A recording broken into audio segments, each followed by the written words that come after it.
For many of you, this is going to seem very simple. For others, this may seem like an impossible task. So I thought I would at least walk you through the very first one we did, which is the circumpolar sky. So off to the right is the asterism called the Big Dipper.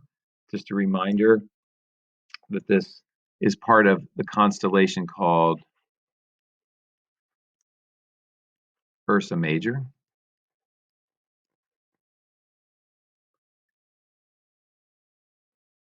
And we are looking north, so we have a horizon down here. And due north would be right about there. So I'll put a cardinal point down the bottom, just to give you a sense of position and direction. We're going to use these two outer stars in the cup of the Big Dipper as pointer stars. So they're going to point away from the Dipper, and we go about 4 to 5 times that distance. And that should take us to a star, not a particularly bright star, remember, called Polaris, or the pole star. And Polaris is the end of the handle of the Little Dipper. Little Dipper is the asterism that we find in Ursa Minor, or the Little Bear.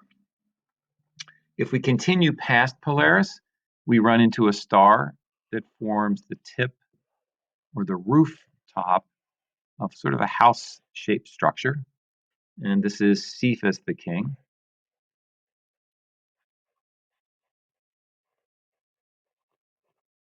And clockwise from Cephas, we find his queen.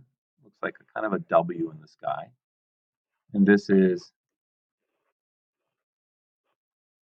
Cassiopeia.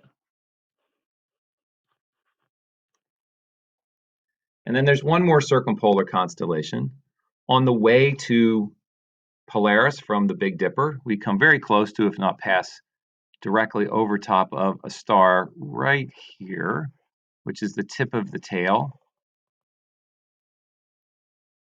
of this winding constellation.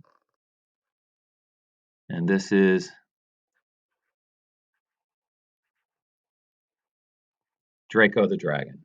You ought to be able to do this. You should probably practice this a number of times until you feel like you can pretty much do it in your sleep.